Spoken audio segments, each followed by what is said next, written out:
Welcome to the GCSE Maths Advantage. I'm Dr. James Carter, and every episode I'm going to break down one topic, show you where the marks are, and give you a quick win you can use in your next exam. Whether you're targeting a grade 7 or pushing for a 9, let's get into it. Hook. Imagine this. A single algebraic fractions question consistently costs students easy marks because of tiny, avoidable mistakes. It's not because the maths is hard, it's because of a missing habit. Factorize first and state your restrictions. If you learn one routine today, you will rescue marks in your next paper. Sound familiar? Let that sink in. Section 1. The concept. Right, let's make this concrete. The reliable routine has 4 steps. 1. Factorize fully. 2. State domain restrictions. 3. Simplify safely. Only cancel factors, not terms. And 4. When adding or subtracting, convert to a common denominator before you combine. We'll work through a clear example, and I'll explain why each step matters. Start simple with a fraction to simplify. X squared minus 4 over x squared minus x minus 6. If you stare at it, it looks messy, but factorizing turns that mess into something neat. Numerator. X squared minus 4 equals x minus 2 times x plus 2. Denominator, x squared minus x minus 6 factors to x minus 3 times x plus 2. Now write those factors down and box them so the examiner can see your work. When you place the factorized forms side by side, you see x minus 2, x plus 2, over x minus 3, x plus 2. Because x plus 2 appears top and bottom, you can cancel it, but only after you have written the restriction. That restriction is x cannot equal negative 2, and also x cannot equal 3. If you cancel before you write those, an examiner might miss your reasoning, and you risk losing a method mark. So state restrictions first, then cancel. After cancelling, we are left with x minus 2 over x minus 3. That's the simplified form, provided x is not negative 2 and x is not 3. Write the final answer clearly and box it. Here's why this routine works. Factorizing reveals common factors you can cancel. Stating restrictions protects you from invalid cancellations and tells the examiner you understand the domain. Don't skip either step. Write it down, don't just think it. A quick note on addition and subtraction. If you need to add fractions, for example, 1 over x plus 2 plus 3 over x minus 2, don't try to combine numerators without a common denominator. Multiply up so both fractions share the same denominator.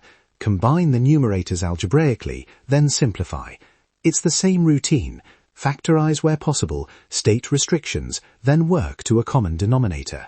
Section 2. The exam technique. This is where marks are actually awarded. For a typical 3-mark algebraic fractions question, the examiner is looking for 3 things.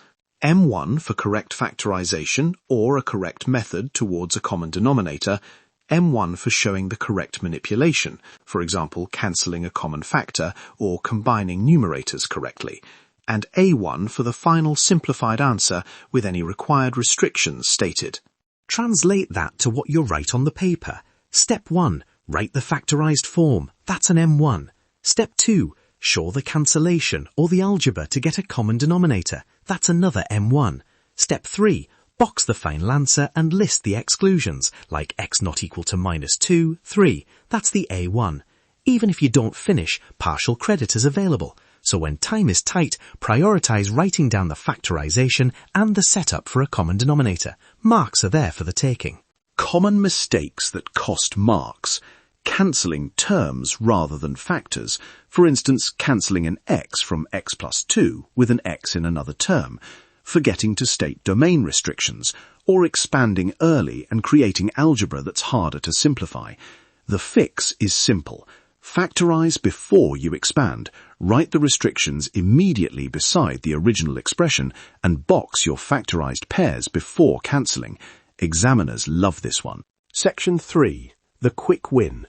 Here's one habit that catches 90% of the usual errors. Every time you see an algebraic fraction, first write restrictions x not equals, listing any values that make denominators 0.